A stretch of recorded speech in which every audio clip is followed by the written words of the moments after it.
esta tarde vamos a quebrantar yugos de impiedad. Esta es una tarde de rompimiento de yugos, de cadenas, de todo aquello que trata de levantarse en tu contra. Es el deseo y el anhelo de mi corazón y mi oración al trono de Dios, que Dios esté rompiendo toda potestad en el aire que se levanta con estrategias y estratagema para querer detener la obra que Dios preparó de antemano para ti. Por eso te bendigo, amado hermano, amada hermana que me estás escuchando. Prepárate, por favor, porque estoy creyendo que en esta tarde Dios obra sobre nuestras vidas su propósito y su bendición. Aleluya. Si tienes Biblia y me puede usted acompañar en la carta de Primera de Juan, en el capítulo 3 y verso 8.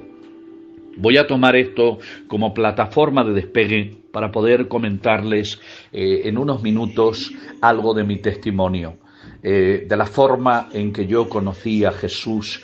Por eso, si tiene Biblia, en Primera de Juan, capítulo 3, verso 8, allí hay un versículo que voy a tomar como base, y dice la Escritura: el que practica el pecado es del diablo, porque el diablo peca desde el principio. Para esto apareció el Hijo de Dios, para deshacer las obras del diablo. Amén. Gloria al Señor. Aleluya. Hermoso texto lleno de verdad, pero también lleno de poder. Es un texto glorioso que habla acerca del advenimiento y el propósito de Jesucristo a esta tierra. Alabo el nombre de Jesús. Comienza diciendo: el que practica el pecado es del diablo, porque el diablo peca desde el principio. Ay, pero estoy seguro que esto a muchos quizá le trastoque y diga: wow, pues yo soy un hombre pecador, una mujer pecadora. Bueno, bienvenido al club. La Biblia dice que aquel que dice que no hace pecado, hace a Dios mentiroso. Aleluya. Porque todos pecamos, pero no tenemos práctica de pecado. La práctica de pecado es... ¿Quién la comete? La comete aquella persona que se deleita al pecar. Pero usted y yo pecamos por debilidad. Aleluya, pero al momento usted se arrepiente, hay algo dentro de usted que le marca que ha hecho mal y su conciencia le acusa. Cuando su conciencia le acusa, eso es porque el Espíritu Santo está haciendo la obra dentro de usted, y aunque haya cometido una falta, Dios lo está llamando para restaurarlo. Quizá usted hay veces que se siente mal por cometer algo que sabe que es indebido. Hay veces que usted se siente mal sabiendo que ha fallado, que ha hecho algo que su conciencia le acusa. Bueno, la Biblia dice que el Espíritu Santo nos acusa de justicia, de pecado y de juicio. Por eso, cuando usted siente como esa vocecilla o esa alerta en su interior, es porque el Espíritu Santo está trabajando en su vida, aunque usted esté en pecado. ¿Por qué? Porque esto quiere decir que usted no es un practicante de pecado. Eso éramos en otro tiempo, cuando estábamos alejados de Dios y vivíamos sin ley. Aleluya. Entonces allí es que nos deleitábamos en el pecado, pero al venir al conocimiento de Dios, al haber recibido a Cristo como su Señor y su Salvador, usted peca por debilidad, pero dice la Biblia, y la sangre de Jesucristo nos limpia de todo pecado. Y cuando dice de todo pecado, está incluyendo el pasado, el presente y el futuro.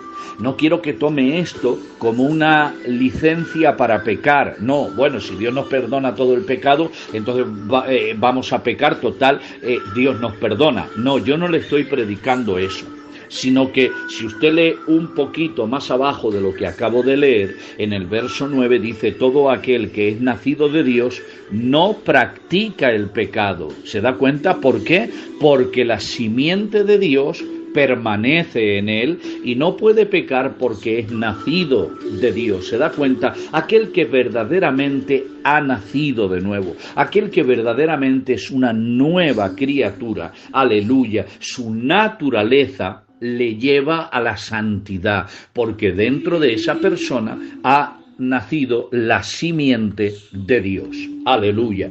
Pero quiero hablarle, porque hay gente que ignora que el diablo anda alrededor nuestro, dice Primera de Pedro 2:9, buscando a quien devorar. Aleluya. Luego también hay otro texto donde dice que el espíritu inmundo, una vez que ha salido del cuerpo y no haya reposo, vuelve. Y si ve la casa adornada, barrida y vacía, llama 7 espíritus peor que él y entran a morar en esa vida, y el estado postrer de esa vida viene a ser peor que el primero. ¿Esto qué nos enseña, amados hermanos? Que necesitamos estar velando en todo tiempo y en todo momento, porque el diablo, aunque este texto está escrito por los falsos profetas de aquel tiempo, la Biblia registra en el Evangelio de Juan, el que dice: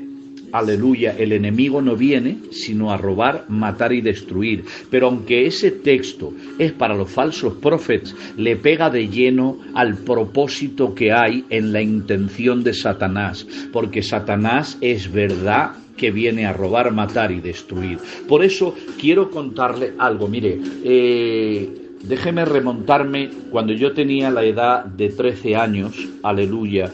En un viaje, nosotros en Argentina viajábamos mucho para poder buscar la vida, y mi padrecico nos llevó, y parando en una ciudad llamada Rosario, allí había gitanos, la mayoría malagueños, que sí tenían el Evangelio. Buenos Aires éramos muy duros y reacios al Evangelio, ya que por varias ocasiones, exactamente 3 veces, había venido el hermano Diego Jiménez, el Pillayo, que ya está en la casa del Padre, y nos testificaba y nos predicaba, pero nosotros no queríamos recibir el Evangelio. Sin en cambio, en Rosario sí había obra desde el año 74, porque la abrió el hermano marido, que también está en la casa del Padre, y él abrió la obra allí en Argentina. Y estando de pastor en esta ciudad llamada Rosario, el hermano Domingo Duval, que ya también está en la presencia del Señor, este gitano entonces predicaba la palabra, y yo en un culto en aquella ocasión con 13 años pasé al frente y recibí a Jesús como mi Señor y mi Salvador. Estuvimos unos meses trabajando por allí, pero volvimos a Buenos Aires, y como cosas de niño yo me olvidé ya del culto, porque en Buenos Aires no había culto y nadie predicaba. Pero Dios de alguna manera ya había puesto la semilla en mi corazón. ¿Por qué le digo esto? Porque después, acto seguido, mi vida fue un desenfreno de pecado desde los 13 o 14 años. Apenas regresé, el diablo me abrió un abanico de tentaciones, las cuales yo recibí todas sin esquivar ninguna. Y con esa corta edad comencé a fumar tabaco, a enredarme en la vida, comencemos a salir de noche, y ya con 15 años probé la droga por primera vez. He estado muchísimos años preso y cautivo de la drogadicción. Este vivir bajo drogadicción, quiero que sepan que detrás de la droga y de los estupefacientes se mueve un espíritu que es el espíritu de hechicería. ¿Por qué es de hechicería? Porque aquel que se droga es como que tomara esa poción mágica que lo deja hechizado y pierde. Yo llegué a perder hasta la voluntad. Un poco más adelante, recién casado, viajo a la ciudad de Venezuela, y allí conozco a una señorita vestida de blanco llamada cocaína. Allí comienzo a estar drogándome con esta sustancia, de tal manera, hermanos, que me enganché tanto a la cocaína que perdí la voluntad. Me levantaba y al ser de día yo tenía que ingerir 1 gramo de cocaína. Llegué a ingerir de 5 a 10 gramos de cocaína diariamente para mi vicio. Esto suponía un gasto de alrededor de $150 estadounidenses solamente para poder mantener el vicio que yo tenía. Los años comienzan a transcurrir, mi vida va de mal en peor, de tal manera que sufrí 2 separaciones de matrimonio. Una vez estuve 8 meses separado de mi esposa y teniendo que dejar hasta mis hijos en otra nación, y otra vez 9 meses. Hermanos, pero un día, estando separado de mi esposa, estaba en un piso, pues mi padre, que también está en la presencia del Señor, se había puesto malo y lo habían traído sus hermanos aquí a España, y yo me quedé solo en Argentina en aquel piso. Y yo me drogaba, pero por mi mala vida y por mis malas actitudes. Yo recuerdo un día que me miré frente al espejo después de ingerido la cantidad de 10 gramos de cocaína, haber tomado muchísimo alcohol en aquella noche, y mirándome en el espejo del servicio, perdónenme, pero es mi testimonio, allí comencé a llorar, y yo mismo me miraba y me decía: te odio, te odio, te odio. No había una persona en el mundo a quien yo odiara más que a mí mismo. Era un odio personal, porque no servía para nada. Y allí, cuando yo estaba pronunciando esas palabras, vi el espejo convertirse en un humo negro, como cuando uno quema la rueda de un coche, un humo denso, espeso, y en medio de ese humo negro habían 2 ojos rojos que me estaban mirando, y una voz que salía del espejo y me decía: no sirves para nada. No sirves para ser esposo, no sirves para ser padre, te han tenido que quitar los hijos, quién sabe lo que esté haciendo tu mujer ahora, y eres tan poca cosa que no vales ni para terminar con esto, mátate. Y aquella voz me incitaba y me decía: mátate. Y yo, con todo el odio que tenía hacia mi misma persona, tomé la decisión de obedecer a aquella voz que me hablaba. Entonces fui a buscar a la cocina y encontré un cuchillo carnicero de 25 centímetros. Entonces dentro de mí pensé y dije: ahora voy a quitarme la vida. Tengo que asestarme una puñalada de tal manera que no necesite darme 2, porque quizá 2 no me atrevo a darme, pero voy a darme una puñalada en el corazón para asegurarme de que voy a morir. Hermanos, y cuando levanté el cuchillo para asestarme una puñalada, caí desmayado en el suelo y desperté al otro día sin saber qué es lo que me había ocurrido, tirado en el suelo. Yo mismo al despertar dije: wow, estoy ingiriendo mucha droga, tengo que bajar un cambio porque esto me lleva por muy mal camino. Pero, hermanos, en la segunda noche volvió a sucederme la misma operación, aquella voz en el espejo que volvía a hablarme, aquel humo denso, y así me aconteció 3 noches seguidas, y por 3 noches consecutivas intenté quitarme la vida, pero por alguna extraña razón las 3 noches me desmayaba y amanecía al otro día tirado en el suelo. Yo no sabía qué es lo que me acontecía y decía dentro de mí: quizá es verdad lo que dice esa voz, no sirvo para nada, tan siquiera no valgo ni para matarme y quitarme la vida, porque no sabía qué era lo que me estaba pasando, pero hoy sí comprendo qué era lo que me sucedía. Es que cuando el diablo quería mi muerte, Cristo estaba preparando vida. Cuando el diablo me quería preparar un final, Cristo me estaba preparando un comienzo. Alabo al nombre del Señor, y en esta tarde estoy a través de estos medios predicando de un Dios que salva, de un Dios que liberta, de un Dios que transforma las vidas. Bendito sea el nombre de Jesús. Aleluya. Después de esta amarga experiencia, al poco tiempo, mi esposa llegó de Venezuela y vino con mis 2 hijos. Alabo el nombre del Señor. Tengo 4 hijos que Dios me regaló. En aquel entonces tenía solamente 2 hijos, uno muy pequeñito de apenas 1 año. Alabo el nombre del Señor. Y allí recuerdo que se abrió culto en Buenos Aires y yo no bajaba al culto, mi esposa sí. Y cada vez que mi esposa venía al culto era como que algo tomaba mi vida y me manifestaba en contra de ella. Y le decía, has ido al culto porque te gusta el pastor, porque el pastor es joven y guapo, has ido al culto con otra finalidad. Y el diablo me metía tantas cosas en la cabeza, hermanos, que yo no entendía. Pero aquel Dios que me libró de la muerte, un día, siendo que todos los días ingería de 5 a 10 gramos de cocaína, todos los días tomaba una botella de coñac en la noche, aleluya, gloria al nombre del Señor, estaba enganchado a los vicios, no solamente a la cocaína, también a la marihuana, y cuando ya era de madrugada, para poder relajarme y poder dormir, tenía que tomar pastillas para dormir, y todo este cóctel de estupefacientes era a diario. Durante 10 años estuve llevando esa vida, pero un día tuve un problema con un primo hermano de mi esposa y estando de juerga en una noche nos sentenciemos. Él me interpretó mal una palabra y salí de aquel local, pero nos volvimos a encontrar en el barrio donde vivíamos.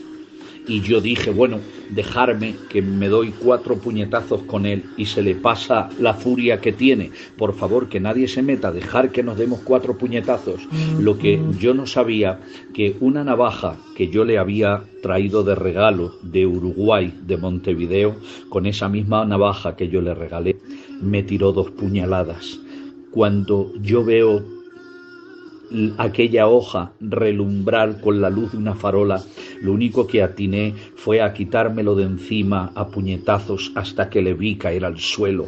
Entonces, cuando cayó al suelo, levanté mis ropas para ver qué es lo que me había hecho, pero hermanos, era invierno, yo llevaba una bufanda puesta en el bolsillo de una campera, de una cazadora, tenía jersey, tenía camisa y camiseta, y créanme que la navaja cortó toda la ropa, pero no llegó a mi piel, y por la misericordia de Dios me libré de aquellas 2 puñaladas que me dieron en un costado. Pero saben, ese hombre me había sentenciado a muerte, y me dijeron, ten cuidado porque te está buscando con una pistola por el barrio. Y yo, mi hermano, el mayor, me dijo en aquella ocasión, hermano, ven, bájate al culto y déjate de esta vida que al final te van a matar. Y mi respuesta, porque yo tenía una filosofía de vida, y le dije a mi hermano el mayor, mira lo que te digo, la vida solamente se quiere para una vez, y morir entre muchos es honra. Así que o me lleva él o me lo llevo yo. Y nos íbamos buscando uno al otro, y donde jugaban los gitanos la partida, yo iba a buscarle, y hacía 5 minutos que había salido, y él bajaba al bar a buscarme donde paraban los gitanos, y hacía 10 minutos que yo me había ido, y así, de alguna extraña manera, no podíamos encontrarnos uno al otro, y mi hermano me dijo, llevas razón, si vas a perder la vida porque tu vida no tiene ya sentido, pero sepas que después de que te maten a ti, van a venir y me van a matar a mí y también van a matar a tus sobrinos. Y aquella palabra, hermanos, tocó mi corazón. Entonces le dije a mi hermano, voy a decirte algo, voy a bajar al culto, no me importa lo que digan los gitanos, porque yo no quería bajar porque iban a creer que yo me estaba escondiendo. Pero le dije, por mirar tu cara, yo voy a bajar. Y aquel día bajé aquel culto donde había una reunión y el pastor comenzó a predicar y extendía su dedo índice, y recuerdo como si fuera hoy que él predicaba, hay oportunidad para ti, y esa palabra tocaba mi corazón. Aleluya. En aquel momento yo llevaba 2 gramos de cocaína de alta pureza. Así, para bajar a la reunión del culto, había ingerido yo 1 gramo de cocaína y me había sentado en una fila de fondo. Pero cuando este joven predicaba y decía, hay oportunidad para ti, el efecto de la cocaína salía de mi vida y quedaba lúcido. como estoy ahora. Y yo decía, no puede ser, si yo compro de alta calidad, ¿cómo puede ser que no sienta el efecto de la droga? Así que me salí del culto y volví a ingerir 1 gramo entero de cocaína de una sola vez. Y volví a sentarme en el culto y dije, ahora sí que estoy bajo el efecto de la droga. Pero aquel gitano seguía predicando, hay oportunidad para ti. Y por segunda vez el efecto de la cocaína se fue de mi cuerpo. Entonces yo, que creía que había pagado mi pasaje al infierno por tantas cosas terribles que había hecho en mi vida, hablando con Dios, le dije, si es verdad que eres un Dios tan bueno, salva a la chiqui y a los niños, que es mi compañera, porque ellos no tienen culpa, aunque yo sé que pertenezco a Satanás, porque yo oraba al diablo para poder vender, y cuando no vendía en la primera calle, tiraba el bolso en el suelo y clamaba y le pedía a Satanás, y Satanás apenas cruzaba la vereda, vendía todo el género que yo llevaba. Entonces me acostumbré a utilizar esta técnica para vender. Oraba a Satanás y Satanás me respondía, y así estuve mucho tiempo. Por eso yo creía que para mí no había perdón. Pero en aquel culto, cuando le dije a Dios, si es verdad que existes, aleluya, gloria a Dios, salva a la chiqui. Entonces los pies me empezaron a quemar, las plantas de mis pies ardían, como si estuviese pisando carbones encendidos. Y yo en mi incredulidad pensé, esto tiene que ser un caño de agua caliente, de alguna caldera, de algo que hay aquí, así que me voy a cambiar de silla. Y me senté contra la pared, en el fondo del todo. Pero ¿saben? Cuando me senté allí creyendo que me iba a librar de aquel fuego comenzó a subirme por los pies hasta las piernas, y cuando llegó a mi abdomen y subía por mi pecho, sentía que como me asfixiaba. Entonces entendí que era la señal que yo le estaba pidiendo al Señor, y entonces dentro de mi mente le dije a Dios, está bien, para, que creo que tú eres Dios. Y saben, yo en aquel entonces yo vi a la gente que pasaba al altar y que el pastor ponía sus manos sobre ellos, y yo entendí, digo, esto es que este gitano tiene tanto poder que te pone la mano en la cabeza y Cristo entra por los sesos de la persona. En mi incredulidad yo creía que las cosas eran así. Entonces decidí ponerme en pie para recibir a Cristo en mi corazón. Pero cuando fui a levantarme de la silla, hermanos, allí fue donde sentí que los demonios me tomaron. Y quería levantarme y no podía. Es como que me ataron en la silla y como si yo pesara más de 1 tonelada. Sentí como que algo se estaba saliendo de mi propio cuerpo. Sentí voces alrededor de mis oídos y como jadeos y gruñidos de fieras salvajes peleándose. Era lo que yo había sentido, y un olor tan terrible y nauseabundo que no se podía aguantar. Y en medio de aquello entendí que eso eran los demonios que me estaban atando por tanto malo que yo había cometido en la vida, y era lo mismo que escuché predicar de la boca de los cristianos, y dije, esto es una posesión, pero no me puedo librar. Entonces yo mismo intenté de autocontrolarme para poder pedir auxilio, porque yo creía que me iba a morir en ese momento, y estaba pidiendo auxilio para que alguien llamara alguna ambulancia, pero mi boca estaba sellada y tampoco podía hablar. Así que como no podía pedir ayuda de ninguna manera, entonces me dirigí a Dios y le dije, Dios, si es verdad que existes y que esta señal del fuego ha venido por causa tuya y todavía hay oportunidad para mí como predica este gitano, hazme libre de todo esto y te prometo que voy a predicar tu palabra todos los días de mi vida.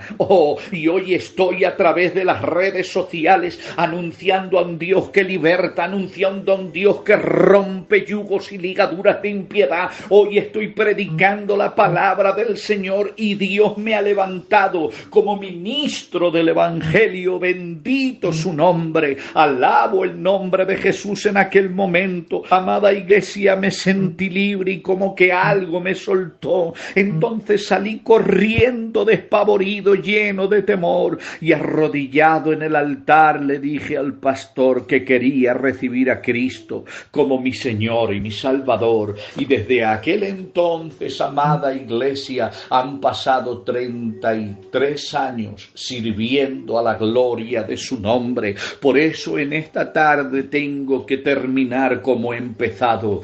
Dice Primera de Juan capítulo 3 verso 8, el que practica el pecado es del diablo, porque el diablo peca desde el principio. Para esto apareció el Hijo de Dios, para deshacer las obras del diablo. Y hoy la presencia del Rey de Gloria, el poder del Espíritu Santo está manifestado en este culto por causa de personas que tienen que recibir un toque de Dios. Sí, hay oportunidad para ti que me estás escuchando, para ti que estás pasando por momentos de dificultad, de lucha, de prueba. Ahora en el nombre de Cristo Jesús, ato al hombre fuerte y me vuelvo contra toda potestad de tiniebla, toda obra satánica que el diablo fragua en tu contra, la ato en el nombre de Jesús y declaro noche de milagros, noche de poder, noche de liberación, noche de ruptura de cadenas, donde la mano de Dios se mueve en tu favor. Quiero hablar con gente